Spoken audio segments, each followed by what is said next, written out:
ಪರಂ ಶಾಂತಿ Kannada YouTube channel ಪರಂ ಶಾಂತಿ ಬೇಹಜ್ಞಾನಕ್ಕೆ ಸ್ವಾಗತ. ಇಂದು ನಾವು ಬಾಪೂಜಿಯವರು ತಿಳಿಸಿಕೊಡುವಂತೆ 5,000 ವರ್ಷಗಳಿಗೆ ಒಮ್ಮೆ ವರ್ಲ್ಡ್ ಡ್ರಾಮಾ ರಿಪೀಟ್ ಆಗುವುದಿಲ್ಲ, ಹಿಸ್ಟ್ರಿ ನೆವರ್ ರಿಪೀಟ್ಸ್ ಅನ್ನೋದನ್ನು ತಿಳಿದುಕೊಳ್ಳೋಣ. ಬ್ರಹ್ಮಾಂಡದಲ್ಲಿ ಶಂಕರನಿಂದ ವಿನಾಶ, ಬ್ರಹ್ಮನಿಂದ ಸೃಷ್ಟಿ ಹಾಗೂ ವಿಷ್ಣುವಿನಿಂದ ಪಾಲನೆ ಆಗುತ್ತಿರುತ್ತದೆ. ಧರ್ಮಗ್ಲಾನಿ ಉಂಟಾದಾಗಲೆಲ್ಲ ವಿಷ್ಣುವಿನ ಅವತಾರ ಈ ಭೂಮಿಯ ಮೇಲೆ ಆಗುತ್ತಿರುತ್ತದೆ. ಸತ್ಯಯುಗ, ತ್ರೇತಾಯುಗ, ದ್ವಾಪರ ಯುಗ, ಕಲಿಯುಗ ಈ ಯುಗಗಳ ಚಕ್ರ ಜರುಗುತ್ತಲೇ ಇರುತ್ತದೆ. ಸತ್ಯಯುಗದಲ್ಲಿಯೂ ಸಹ ಪಾತಾಳದಿಂದ ಅಸುರರು ಭೂಮಿಯ ಮೇಲೆ ಬರುತ್ತಾರೆ. ಅಸುರರ ನಾಶಕ್ಕಾಗಿ ವಿಷ್ಣುವಿನ ಅವತಾರ ಆಗುತ್ತಲೇ ಇರುತ್ತದೆ. ಅಂದರೆ ಪ್ರತಿಯೊಂದು ಚತುರ್ಯುಗದಲ್ಲಿಯೂ ಸಹ ವಿಷ್ಣುವಿನ ಅವತಾರ ಆಗುತ್ತಿರುತ್ತದೆ.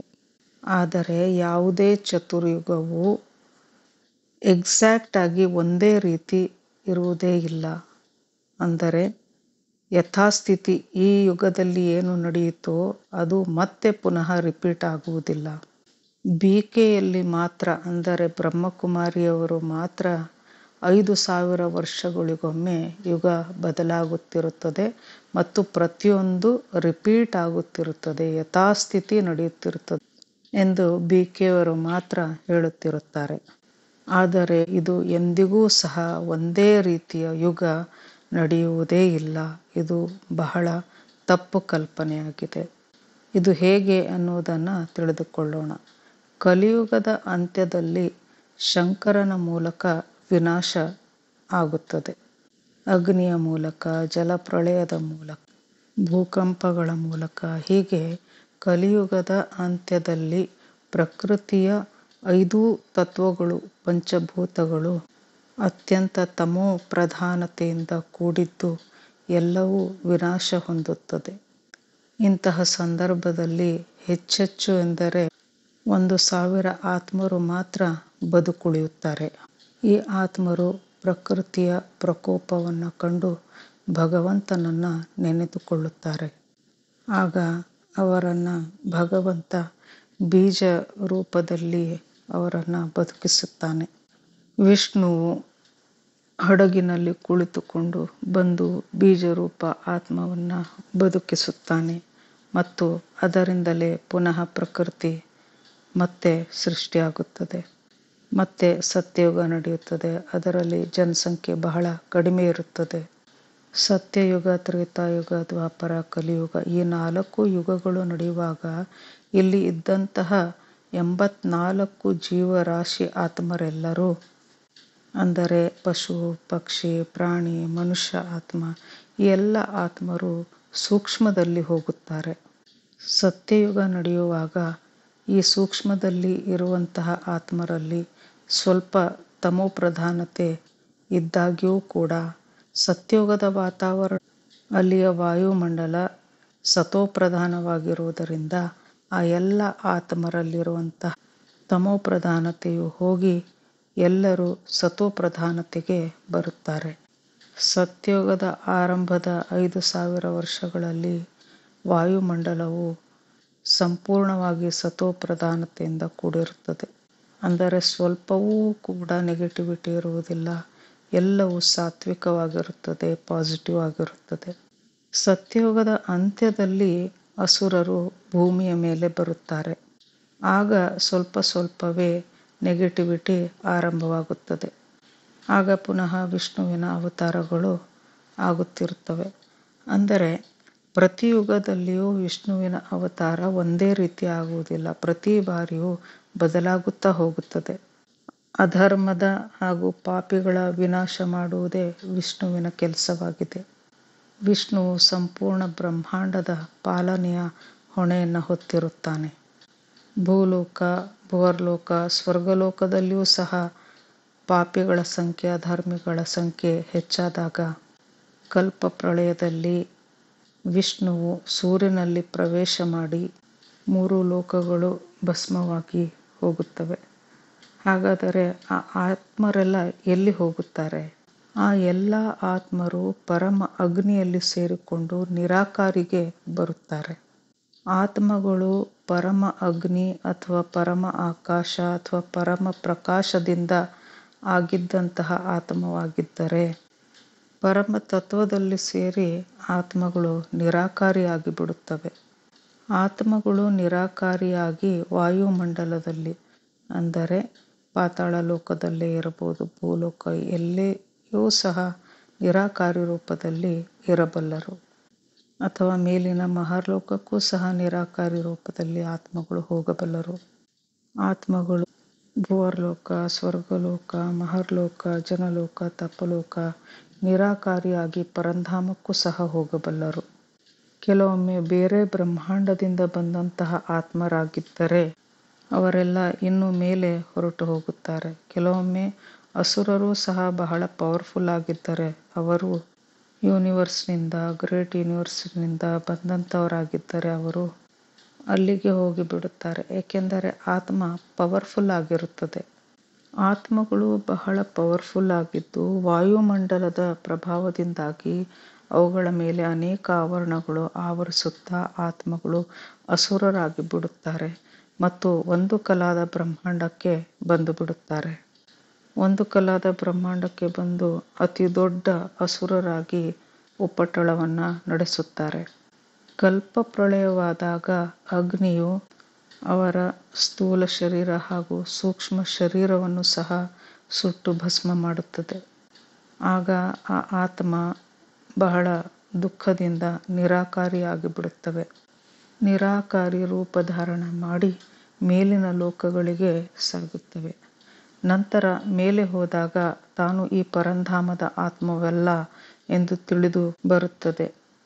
ನಂತರ ಆ ಆತ್ಮರು ತಾವು ಎಲ್ಲಿಂದ ಬಂದಿದ್ದಾರೆಯೋ, ಅಂದರೆ ಗ್ಯಾಲಕ್ಸಿಯಿಂದ, ಯೂನಿವರ್ಸಿಂದ ಎಲ್ಲಿಂದ ಬಂದಿದ್ದಾರೋ ಅಲ್ಲಿಗೆ ಹೋಗಿ ಸೇರುತ್ತಾರೆ. ಇಂತಹ ಆತ್ಮರ ಜೊತೆಗಾರರು ಸಹ ಪರಂಧಾಮದಲ್ಲಿ ಕಾದುಕೊಂಡು ಕುಳಿತಿರುತ್ತಾರೆ. ಎಂದು ಕಲ್ಪ ಪ್ರಳಯವಾಗುತ್ತದೋ, ಎಂದು ನಮ್ಮ ಒಡನಾಡಿಗಳೆಲ್ಲರೂ ಬಂದು ಸೇರುತ್ತಾರೆಯೋ, ನಂತರದಲ್ಲಿ ನಾವೆಲ್ಲರೂ ಸೇರಿ ನಮ್ಮ ನಮ್ಮ ಲೋಕಕ್ಕೆ ಹೋಗಬಹುದು ಎಂದು ಕಾದು ಕುಳಿತಿರುತ್ತಾರೆ. ವಿಷ್ಣುವು 12 ಸೂರ್ಯರಲ್ಲಿ ಪ್ರವೇಶ ಮಾಡಿ ನಂತರ ಪ್ರತಿಯೊಂದನ್ನು ಸಂಪೂರ್ಣವಾಗಿ ಸುಟ್ಟು ಭಸ್ಮ ಮಾಡುತ್ತಾನೆ. ಅಂದರೆ ಸ್ವರ್ಗ ಲೋಕಗಳವರೆಗೆ ಎಲ್ಲವೂ ಸುಟ್ಟು ಭಸ್ಮವಾಗುತ್ತದೆ.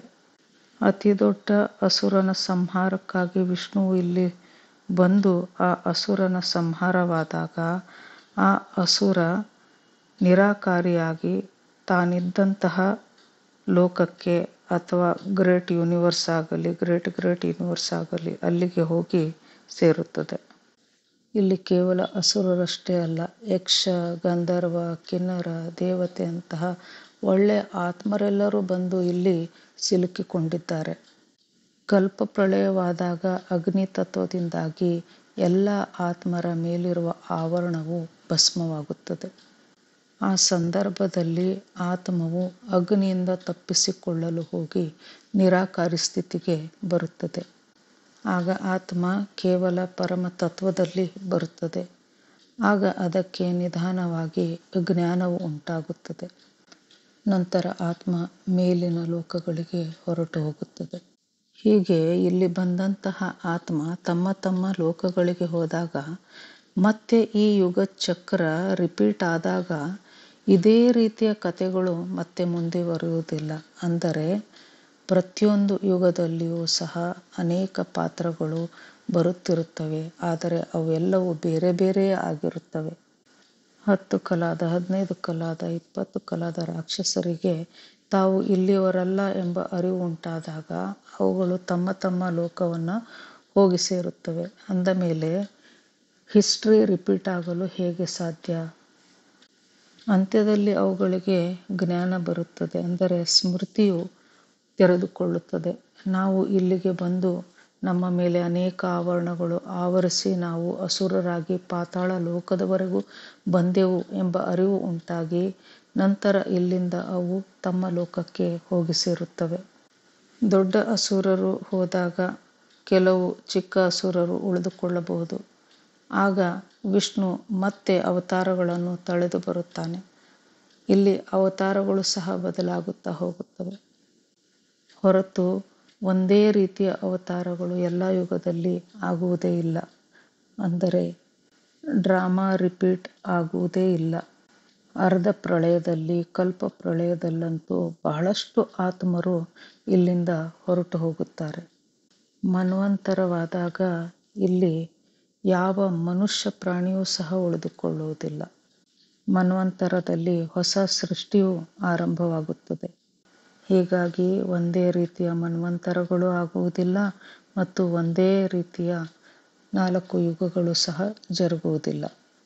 ಮನು ಶತರೂಪರೂ ಸಹ ಬದಲಾಗುತ್ತಾ ಹೋಗುತ್ತಾರೆ. 14 ಮನ್ವಂತರದಲ್ಲಿ 14 ಮನು ಶತರೂಪರು ಬದಲಾಗುತ್ತಾ ಹೋಗುತ್ತಾರೆ. ಮೇಲಿನ ಸಪ್ತಋಷಿ ಮಂಡಲಗಳಿಂದ ಸಪ್ತಋಷಿಗಳು ಬರುತ್ತಾರೆ. ಮತ್ತೆ ಈ ಋಷಿಗಳು ಸಹ ಬದಲಾಗುತ್ತಾ ಹೋಗುತ್ತಾರೆ. ಅಂದರೆ ಬೇರೆ ಬೇರೆ ಋಷಿಗಳು ಬರುತ್ತಾ ಹೋಗುತ್ತಾರೆ. ಪ್ರತಿಯೊಂದು ಮನ್ವಂತರದಲ್ಲಿಯೂ ಋಷಿಗಳು ಬದಲಾಗುತ್ತಾ ಹೋಗುತ್ತಾರೆ. ಹೀಗೆ ಮನ್ವಂತರವಿರಲಿ, ಯುಗಾಂತರವಿರಲಿ, ಪ್ರತಿಯೊಂದು ಸಹ ಬದಲಾವಣೆ ಆಗುತ್ತಾ ಹೋಗುತ್ತದೆ. ಪ್ರತಿ ಸಲವೂ ಹೊಸ ಹೊಸ ಆಟ ಆರಂಭವಾಗುತ್ತದೆ. ಹೊಸ ಸೃಷ್ಟಿ ಉದ್ಭವವಾಗುತ್ತಾ ಹೋಗುತ್ತದೆ. ಶಿವನು ಸಹ ಕಾಲಾಗ್ನಿಯಲ್ಲಿ ಎಲ್ಲವನ್ನು ಸುಟ್ಟು ಭಸ್ಮ ಮಾಡಿ ಪುನಃ ಆತ್ಮಗಳ ಸೃಷ್ಟಿಯನ್ನು ಮಾಡಿದಾಗ ಆ ಆತ್ಮರು ಸಹ ಬೇರೆಯೇ ಆತ್ಮರಾಗಿರುತ್ತಾರೆ. ಅಂದರೆ ಹೊಸ ಆತ್ಮರಾಗಿರುತ್ತಾರೆ. ಹೊಸ ಆತ್ಮರಾಗಿರುವುದರಿಂದ ಅವರಲ್ಲಿ ಯಾವುದೇ ರೀತಿಯ ಹಳೆಯ ರೆಕಾರ್ಡ್ಗಳು ಇರುವುದಿಲ್ಲ. ಹೀಗಾಗಿ ಯಾವುದೇ ಮತ್ತೆ ರಿಪೀಟ್ ಆಗುವುದೇ ಇಲ್ಲ. ಬ್ರಹ್ಮನ ಡ್ರಾಮಾ ಆಗಲಿ ಅಥವಾ ಮಹಾಬ್ರಹ್ಮನ ಡ್ರಾಮಾ ಆಗಲಿ ಪ್ರತಿಯೊಂದೂ ಸಹ ಕಾಲಕಾಲಕ್ಕೆ ಬದಲಾಗುತ್ತಾ ಹೋಗುತ್ತದೆ ಹೊರತು ಒಂದೇ ರೀತಿ ನಡೆಯುವುದೇ ಇಲ್ಲ. ಮಹಾಕಾಲ ಪ್ರಳಯದಲ್ಲಿ ಮಹಾಶಿವನು ಮಹಾಕಾಲನಾಗಿ ತನ್ನೆಲ್ಲ ಬ್ರಹ್ಮಾಂಡಗಳನ್ನು ಮಹಾಕಾಲ ಅಗ್ನಿಯಲ್ಲಿ ಸುಟ್ಟು ಭಸ್ಮ ಮಾಡುತ್ತಾನೆ. ಎಲ್ಲವನ್ನ ತನ್ನ ರೋಮ ರೋಮದಲ್ಲಿ ಸೇರಿಸಿಕೊಳ್ಳುತ್ತಾನೆ. ಅಂದರೆ ಅವನಲ್ಲಿ ಎಲ್ಲ ಶಿವರು ಪುನಃ ಬಂದು ಸೇರಿಕೊಳ್ಳುತ್ತಾರೆ. ಅಂದರೆ ಪರಮ ಲೈಟ್ನಲ್ಲಿ ಎಲ್ಲರೂ ಬಂದು ಸೇರಿಕೊಳ್ಳುತ್ತಾರೆ, ವಿಲೀನವಾಗುತ್ತಾರೆ. ಅಂದರೆ ಪರಮ ಲೈಟ್ನಲ್ಲಿ ಸಂಪೂರ್ಣವಾಗಿ ಡೈಲ್ಯೂಟ್ ಆಗಿ ಬಿಡುತ್ತಾರೆ. ಹೇಗೆ ಸಾಗರದಲ್ಲಿ ಒಂದು ಹನಿ ನೀರು ಬಿದ್ದಾಗ ಆ ಒಂದು ಹನಿಯ ಅಸ್ತಿತ್ವವೇ ಇರುವುದಿಲ್ಲವೋ ಅದರಂತೆ ಎಲ್ಲ ಶಿವರು ಮಹಾಶಿವನಲ್ಲಿ ವಿಲೀನವಾಗಿ ಬಿಡುತ್ತಾರೆ. ಅಂದರೆ ಆ ಎಲ್ಲ ಶಿವರ ಅಸ್ತಿತ್ವವೇ ಇರುವುದಿಲ್ಲ. ನಂತರದಲ್ಲಿ ಮಹಾಶಿವನು ಮತ್ತೆ ಒಂದು ಸಂಕಲ್ಪವನ್ನು ಮಾಡಿದಾಗ ಮತ್ತೆ ಹೊಸ ಶಿವರು ಹುಟ್ಟಿಕೊಳ್ಳುತ್ತಾರೆ. ಹೊಸ ಬ್ರಹ್ಮಾಂಡಗಳು ಉತ್ಪತ್ತಿಯಾಗುತ್ತವೆ. ಇದರಂತೆ ಪರಮ ಮಹಾಶಿವನು ಸಹ ಸಂಪೂರ್ಣ ಯೂನಿವರ್ಸನ್ನು ವೈಂಡ್ ಅಪ್ ಮಾಡಿಕೊಂಡಾಗ ಪರಮ ಲೈಟ್ನಲ್ಲಿ ಎಲ್ಲ ಮಹಾಶಿವರು ವಿಲೀನವಾಗುತ್ತಾರೆ. ಆಗ ಮಹಾಶಿವರ ಅಸ್ತಿತ್ವವೇ ಇರುವುದಿಲ್ಲ. ಮತ್ತೆ ಪರಮ ಮಹಾಶಿವನು ಒಂದು ಸಂಕಲ್ಪವನ್ನು ಮಾಡಿದಾಗ ಆಗ ಮಹಾಶಿವರು ಮತ್ತೆ ಹುಟ್ಟಿಕೊಳ್ಳುತ್ತಾರೆ. ಆಗ ಹೊಸ ಮಹಾಶಿವರು, ಹೊಸ ಮಹಾಬ್ರಹ್ಮಾಂಡ ಪ್ರತಿಯೊಂದು ಹೊಸದಾಗಿ ಪುನಃ ಸೃಷ್ಟಿಯಾಗುತ್ತದೆ. ಬ್ರಹ್ಮಾಂಡವಾಗಲಿ, ಮಹಾಬ್ರಹ್ಮಾಂಡವಾಗಲಿ, ಪರಮ ಮಹಾಬ್ರಹ್ಮಾಂಡ, ಮಲ್ಟಿವರ್ಸೇ ಆಗಲಿ, ಅದು ವಿಸರ್ಜನೆಗೊಂಡಾಗ ಪರಮ ಲೈಟ್ನಲ್ಲಿ ಎಲ್ಲವೂ ಡೈಲ್ಯೂಟ್ ಆಗಿಬಿಡುತ್ತವೆ. ಮತ್ತೆ ಹೊಸದಾಗಿ ಎಲ್ಲವೂ ಸೃಷ್ಟಿಯಾಗುತ್ತಾ ಹೋಗುತ್ತದೆ. ಮಹಾಶಿವನ ಒಂದು ಕ್ಷಣದಲ್ಲಿ ಶಿವನ 100 ವರ್ಷಗಳು ಆಗಿಬಿಡುತ್ತವೆ. ಹೀಗಾಗಿ ಪ್ರತಿ ಕ್ಷಣವೂ ಬ್ರಹ್ಮಾಂಡಗಳ ಸರ್ಜನೆ ವಿಸರ್ಜನೆ ಆಗುತ್ತಿರುತ್ತದೆ ಎಂದು ಹೇಳಲಾಗಿದೆ. ಇದೆಲ್ಲವನ್ನ ಬೇಹದ್ ಜ್ಞಾನದಿಂದ ತಿಳಿದುಕೊಳ್ಳಬೇಕು, ಬುದ್ಧಿಯಲ್ಲಿ ತಂದುಕೊಳ್ಳಬೇಕು. ಇದನ್ನೆಲ್ಲ ತಿಳಿದುಕೊಂಡರೆ ಬ್ರಹ್ಮಜ್ಞಾನವು ತಿಳಿದಂತೆ. ಬ್ರಹ್ಮಜ್ಞಾನ ಎಂದರೆ ಬ್ರಹ್ಮಾಂಡದ ಆದಿ, ಮಧ್ಯ ಮತ್ತು ಅಂತ್ಯದ ಜ್ಞಾನವಾಗಿದೆ. ಹೀಗಾಗಿ ಶಾಸ್ತ್ರಗಳಲ್ಲಿ ಹೇಳಿರುವುದೆಲ್ಲವೂ ಸತ್ಯವಲ್ಲ. ಬಹಳಷ್ಟು ವಿಷಯಗಳನ್ನು ಅಲ್ಲಿ ಸೇರಿಸಲಾಗಿದೆ. ಬ್ರಹ್ಮನ ಮೊದಲನೇ ಪರಾರ್ಧದಲ್ಲಿರುವಂಥದ್ದು ಹಾಗೂ ಸತ್ಯಯುಗ, ತ್ರೇತಾಯುಗದಲ್ಲಿ ಇರುವಂಥದ್ದು, ಆ ಎಲ್ಲ ವಿಷಯಗಳ ಬಗ್ಗೆ ಇಂದಿನ ಮನುಷ್ಯ ಕಲ್ಪನೆ ಕೂಡ ಮಾಡಿಕೊಳ್ಳಲಿಕ್ಕೆ ಸಾಧ್ಯವಿಲ್ಲ. ಆ ಯುಗಗಳಲ್ಲೆಲ್ಲ ಆತ್ಮನ ಸ್ಥಿತಿಯು ಬಂಗಾರದ ಸುವರ್ಣದ ಸ್ಥಿತಿಯಾಗಿರುತ್ತದೆ. ನಂತರ ಬರಬರುತ್ತಾ ಆತ್ಮ ಕಬ್ಬಿಣದಂತೆ ಆಗುತ್ತದೆ. ಬಂಗಾರದ ಯುಗ ಹೋಗಿ ಕಬ್ಬಿಣದ ಯುಗ ಆರಂಭವಾಗುತ್ತದೆ. ಸಮಯವನ್ನು ತಿಳಿದುಕೊಳ್ಳಬೇಕು. ತತ್ವ ಪರಿವರ್ತನೆಯನ್ನು ತತ್ವಗಳು, ಪರಮತತ್ವಗಳು, ಸ್ಥೂಲ ಜಗತ್ತು, ಸೂಕ್ಷ್ಮ ಜಗತ್ತು, ಪರಂಧಾಮ, ಈ ಎಲ್ಲವನ್ನ ತಿಳಿದುಕೊಳ್ಳಬೇಕು. ಅರ್ಧ ಪ್ರಳಯ, ಪ್ರಳಯ, ಕಲ್ಪ ಪ್ರಳಯ, ಮಹಾಕಲ್ಪ ಪ್ರಳಯ, ಈ ಎಲ್ಲವನ್ನ ಬುದ್ಧಿಯಿಂದ ಆತ್ಮ ಸ್ವರೂಪದಲ್ಲಿ ಕುಳಿತು ಪ್ರತಿಯೊಂದು ತಿಳಿದುಕೊಳ್ಳಬೇಕು. ಆತ್ಮ ಸ್ವರೂಪಕ್ಕೆ ಬಂದಾಗ ಬುದ್ಧಿಯಲ್ಲಿ ಎಲ್ಲವೂ ಇಮರ್ಜ್ ಆಗುತ್ತಾ ಹೋಗುತ್ತದೆ.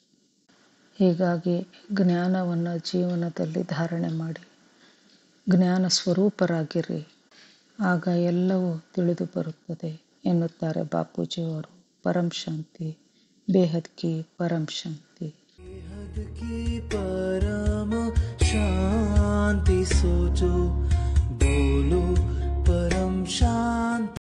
Join us daily for our morning live meditation, Monday to Saturday, 5:30 to 6:30 a.m. Join us daily for live meditation, 10 p.m. to 11 p.m. on YouTube Live. Subscribe now. Website www.paramshanti.org. Email us anand@paramshanti.org. Like, share, subscribe. Join today. बेहद की परम शांति सो